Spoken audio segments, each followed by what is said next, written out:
Halo teman-teman, perkenalkan nama saya Muhammad Jazidan. Di sini saya mewakili kelompok 7 ya guys ya, Botani Farmasi. Sekarang posisi masih di Universitas Harapan Bangsa. Nah, nih kita kenalan dulu nih sama anak-anak kelompok 7 dulu. Ya, Mbak Halo. Elizabeth ya. Iya. Terus yang kedua ada Mbak Septi Nur Hasanah nih. Ya, Hai. hai. Ada Mbak Lut Karomah. Hai. Ada Mbak Novita, terus ada Mbak Arum Setia Aningsih.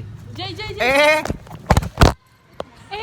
Jay, maaf ya. oh iya nggak apa-apa, jatuh juga kan aku juga kurang seret megangnya.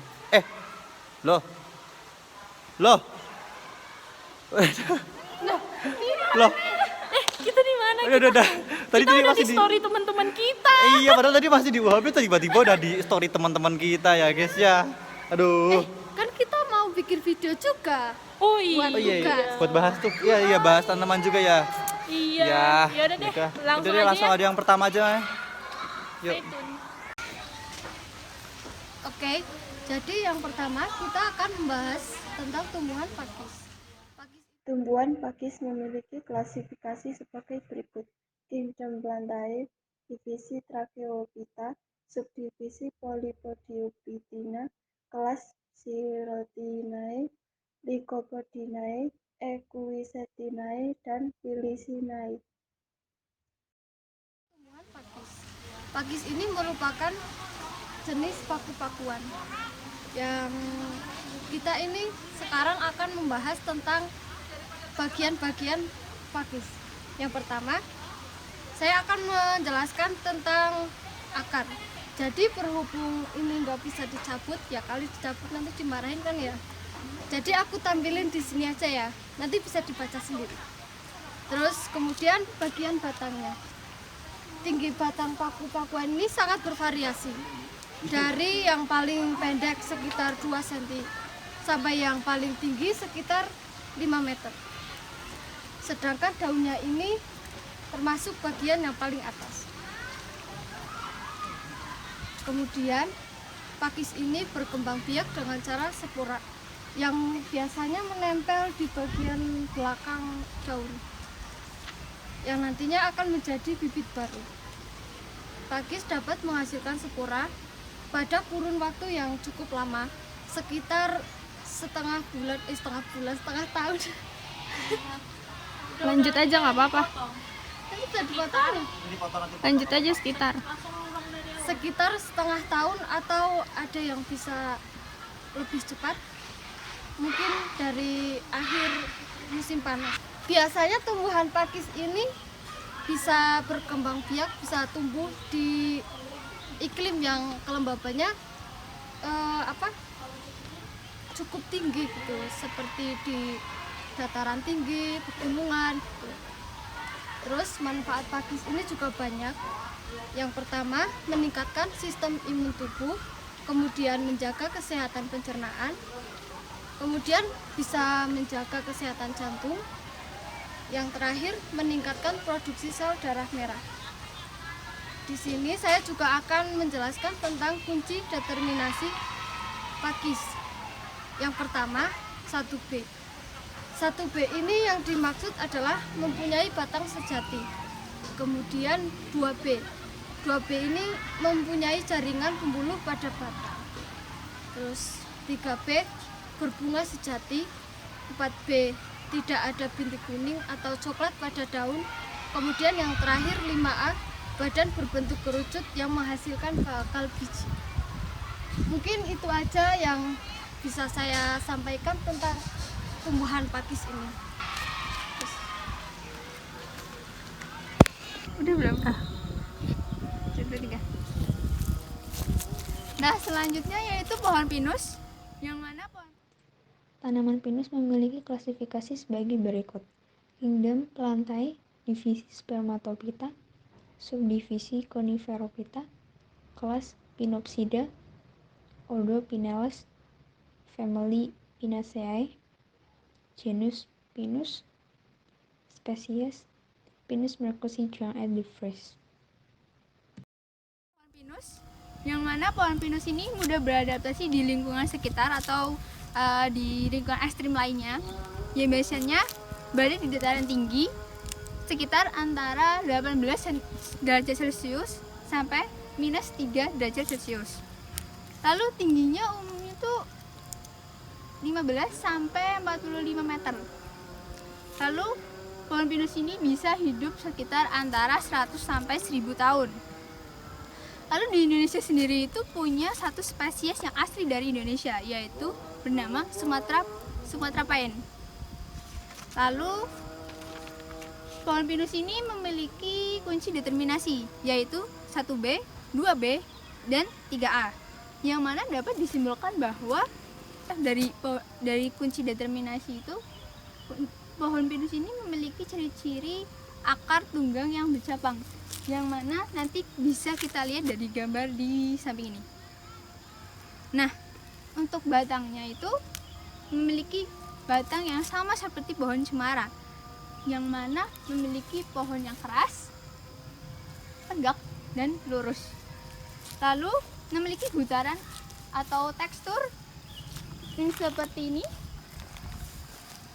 dengan putaran yang struktur atau beraturan gitu. Lalu daunnya tuh majemuk, kayak banyak gitu loh, nggak sedikit. Lalu memiliki seperti daun yang berjarum, seperti jaraknya atau panjangnya itu 20 cm. Lalu di ujung sini itu memiliki sisik yang selaput tipis, nggak tebal gitu, intinya tipis-tipis gitu loh. Nah, dari pohon pinus ini dapat bermanfaat di kehidupan sehari-hari, yang mana getah dan batangnya dapat digunakan untuk industri. Lalu getahnya ini dapat dikonsumsi langsung dimakan dengan dicampurkan ke dalam air minum, air putih gitu. Lalu daunnya nih dapat digunakan untuk vitamin, yang mana daunnya harus direbus terlebih dahulu. Nah, untuk perkembangbiakannya, pohon pinus ini memiliki strobilus jantan dan strobilus betina. Untuk strobilus jantan sendiri yaitu serbu sari, lalu strobilus betinanya itu sel telur, yang mana strobilus jantannya ini serbu sarinya akan menempel ke sel telur melalui angin atau udara gitu. Nanti akan berubah menjadi zigot dan berkembang menjadi embrio. Nah, nanti akan berkembang setelah 1 tahun lamanya, akan berubah menjadi kerucut betina, yang mana hal ini akan melepas biji, dan jika ada bantuan angin akan menempel atau ke lingkungan yang cocok, lalu mereka akan berkembang biak menjadi tumbuhan yang baru gitu. Terus apa lagi? Bener.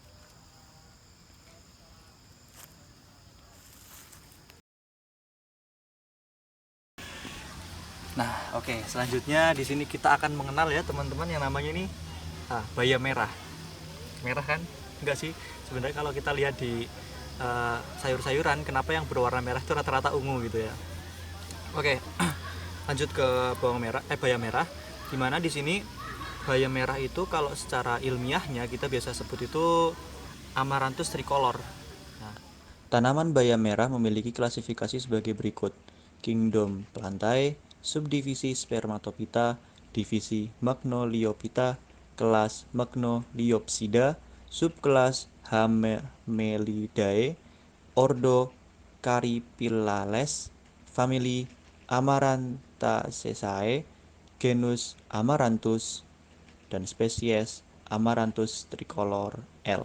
Nah, di sini akan saya sampaikan dulu kunci determinasinya, yaitu 1B, 2B, 3B, 4B, 6B, 7B, 9B, 10B, 11B, 12B, 13B, 14B, 16A, 239B, 243B, 244B, 248B, 249B, 250B, 266B, 267A, 268A, 269B, 270B. Dari semua kunci-kunci tersebut, kita akan jabarkan sedikit-sedikit menyinggung tentang morfologi dari bayam merah tersebut ini. Yang mana daunnya ini tipenya ini tunggal, ujungnya runcing, bisa kita lihat di sini. Ada runcing-runcingnya sedikit. Lalu lunak ya. Ini kalau dipegang ini lunak. Lalu melebar. Lalu secara batangnya ini lunak. Yang mana kebanyakan malah putih, cuman karena ini masih pendek jadinya kita digambarkan kemerahan, bro. Lalu bunganya ini belum ada bunganya, namun kalau secara ini ada nih. Ini ada bunganya nih bagian sini. Nah, bunganya itu kecil, deket, kalau bahasanya ini di dekat ketiak batang ini. Ketika daun kecil mungil, lalu ada di bagian sini ujung tandannya. Lalu secara buahnya biasanya itu sedikit nyempil di bagian buahnya. Buahnya itu kecil, lalu mudah pecah juga, dan sangat banyak bijinya. Lanjut ke bagian akar. Kalau di sini kan nggak terlalu kelihatan ya akarnya. Nanti mungkin saya akan tampilkan di sini untuk akarnya. Itu bentuknya tunggang, namun di bagian samping-sampingnya ini ada yang cukup kuat. Kalau secara manfaat, kenapa saya bisa mengambil ini biasa dikonsumsi oleh orang-orang barat. Jadi bagian Indonesia bagian barat juga rata-rata mengkonsumsi ini, yang mana ini memiliki manfaat untuk mencegah kanker, menurunkan resiko kanker, lalu mencegah resiko diabetes, dan juga membantu pencernaan. Namun ada namunnya, ini bayam merah ini memiliki senyawa alergik, yang mana senyawa alergik ini didominasi oleh asam oksalat, di mana asam oksalat itu bisa mempengaruhi fungsi ginjal. Lalu secara metamorfosisnya, bayam merah ini bisa ditanam dari biji selama 25 sampai 35 hari. Itu nanti udah tumbuh kisaran ya 20 sampai 30 cm. Dan itu belum termasuk bunga. Jadi kalau mau ada bunganya biasanya lebih lama lagi ada bunga dan buahnya. Jadi dari 25 sampai 35 hari itu adalah umur untuk waktu panen. Waktu panennya sendiri itu bisa optimal jika kita panen di pagi hari atau siang atau sore hari, di saat suhu belum naik. Bayam merah ini bisa tumbuh optimal di ketinggian 1400 mdpl. Nah, secara suhu iklim itu bayam merah ini lumayan toleran. Jadi kalau panas juga nggak apa-apa, kalau misalnya dingin juga tidak terlalu berpengaruh. Mungkin sekian untuk bayam merah. Lanjut. Halo, selanjutnya kita akan membahas tentang tumbuhan mawar. Klasifikasi tumbuhan mawar, Kingdom Plantae, divisi Spermatophyta, subdivisi Angiospermae, kelas Dicotyledona, ordo Rosanales, family Rosaceae, genus Rosa, spesies Rosa multiflora L. Tumbuhan mawar ini memiliki akar seperti pada gambar tersebut. Akar mawar adalah berbentuk serabut yang memanjang hingga ke bagian bawah dan berwarna coklat muda atau coklat tua. Kemudian kita akan membahas tentang batangnya. Seperti yang dilihat, batang mawar ini memiliki warna coklat dan juga tidak beraturan. Terus mawar ini memiliki duri-duri pada batangnya, dan kemudian batangnya bercabang-cabang banyak. Terus daun mawar ini memiliki sekitar 5 sampai 9 daun pada setiap cabangnya. Kemudian berukuran 5 sampai 15 cm, termasuk ke dalam daun majemuk dan bertulang menyirip. Jadi metamorfosis dari bunga mawar ini adalah dengan cara okulasi, di mana dibantu oleh stek bagian bawah batang sekitar 45 hari kemudian batang tersebut akan tumbuh lagi. Kemudian kunci determinasi mawar itu ada 1B, 2B, 3B, 4B, 6B, 7B, 9B, 10B, 11B, 12B, 13B, 14A, 15B, 197B, 208B, 219B, 20B, dan yang terakhir 224A.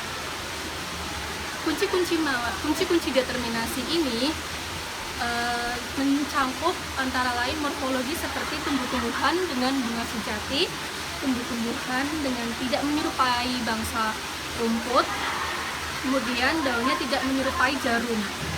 Mawar ini termasuk ke dalam tumbuhan yang bisa hidup di daerah tropis dengan curah hujan 1.500 sampai 3.000 mm per tahun, dengan suhu udara 18 sampai 26 derajat Celcius dan kelembapan 70 sampai 80%. Nah, seperti yang banyak diketahui, mawar ini banyak digunakan dengan produk-produk kosmetik. Karena manfaat dari bunga mawar ini adalah untuk menjaga kulit, menghilangkan jerawat. Selain dengan kosmetik, mawar ini juga bisa mengatasi haid yang tidak teratur dan juga obat dari kaki bengkak. Kemudian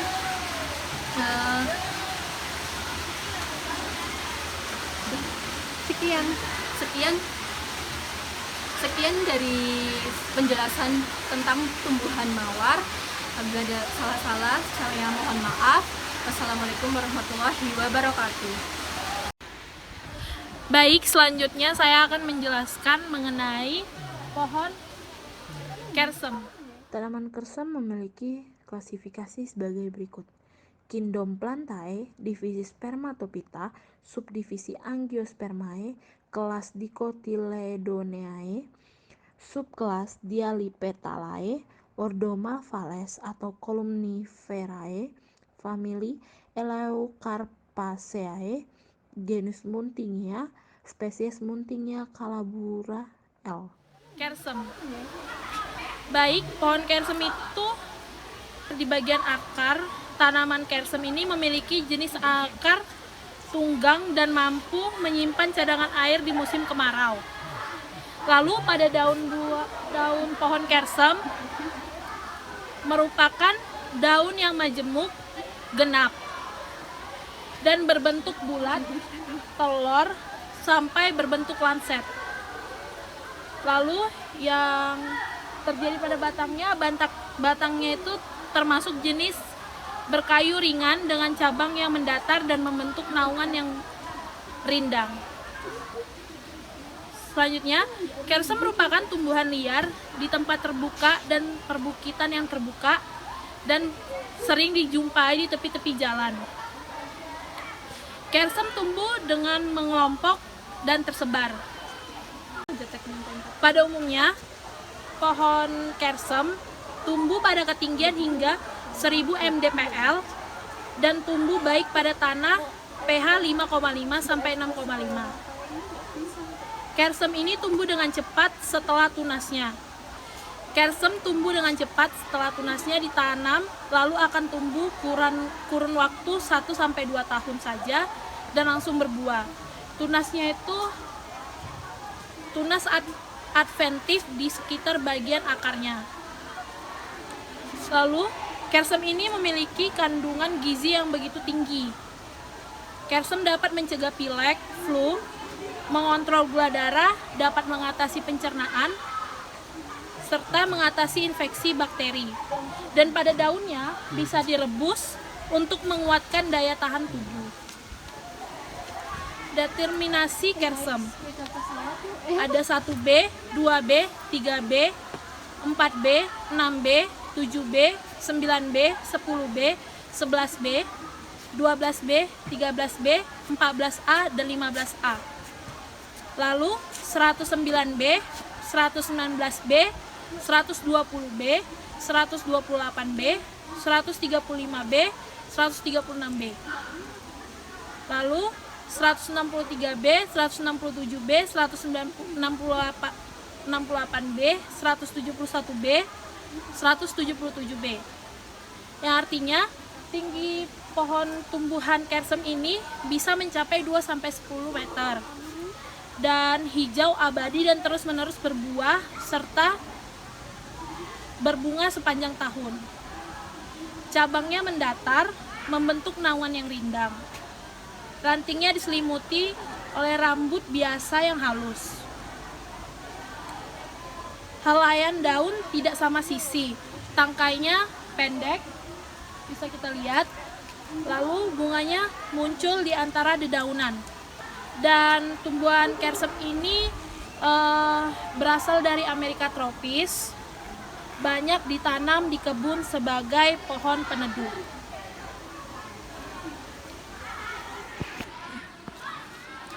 Halo teman-teman, jadi di sini saya akan sedikit menjelaskan tentang pohon jambu biji.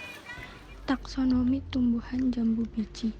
Kingdom Plantae, divisi Spermatophyta, subdivisi Angiospermae, kelas Dicotyledon, ordo Myrtales, family Myrtaceae, genus Psidium, spesies Psidium guajava Linn. Untuk akarnya, karena akarnya nggak bisa dicabut, jadi kalian bisa lihat di sini aja ya. Untuk akarnya itu bercabang dengan bentuk yang seperti meruncing panjang dan akar bertumbuh lurus. Untuk batangnya sendiri berbentuk keras dan memanjang, memiliki permukaan yang licin dan halus. Untuk daun tunggal, letaknya berhadapan, bertangkai pendek. Namun daun dari jambu biji ini termasuk salah satu daun yang tidak lengkap, karena daunnya hanya memiliki tangkai serta helaian yang biasanya disebut sebagai daun bertangkai. Untuk bunga pada tanaman ini berwarna putih dan kemerahan. Buahnya berbentuk bulat dan ada juga bulat telur, sedangkan bijinya keras dan berwarna kuning kecoklatan. Tanaman jambu biji memiliki kanopi yang pendek, percabangannya bebas dari arah bawah ke atas. Tunas tersebut dapat digunakan sebagai bibit atau tanam. Bibit jambu biji ditanam dengan cara cangkok atau stek, biasanya memerlukan waktu selama kurang lebih 6 bulan untuk berbuah. Tinggi pohon jambu biji berkisar antara 2-3 meter. Namun, jika menanam bijinya, maka waktu untuk tumbuhnya akan lebih memakan waktu kisaran 2-3 tahun. Itu belum termasuk jika ada kegagalan dalam bunga yang mana nantinya hal tersebut akan mempengaruhi pembuahan menjadi lebih lambat. Untuk periode pemetikan setelah berbuah dilakukan pembatasan, yang mana dalam satu rantingnya dapat dipetik kurang lebih 2-3 buah. Ini dimaksudkan agar nantinya buah dapat berkembang besar dan merata. Untuk kunci determinasinya, 1B, 2B, 3B, 4B, 6B, 7B, 9B, 10B, 11B, 12B, 13B, 14B, 16A, 239B, 243B, 244B, 248B, 249B, 250A, 251B, 253B, 254B, dan 255A. Manfaat dari daun jambu biji ini untuk mengobati diare, menurunkan kadar gula darah, dan meningkatkan imun tubuh. Sekian dari saya, kurang lebihnya mohon maaf. Terima kasih.